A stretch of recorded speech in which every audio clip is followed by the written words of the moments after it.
Cynful Instant Pot pork country ribs. Start out by adding a little oil to the ribs.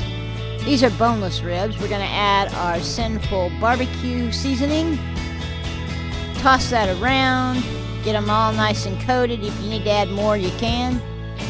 Then dump them in the Instant Pot.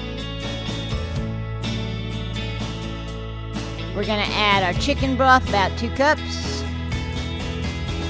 Some of that hickory liquid smoke. That's what's going to give it that smoky flavor. The barbecue sauce, the mustard. Stir that all around, get everything all nice and coated. Poke it into the liquid. And then cover it up. We're going to set our Instant Pot on pressure cook at 45 minutes and hit start. It's going to stay on.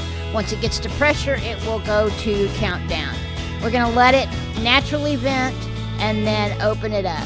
And there you have it, the Cynful pork country ribs. There's a link to download the recipe, but here it is as well. I want to thank you guys for watching today, and y'all have a blessed evening. Don't forget to like and subscribe.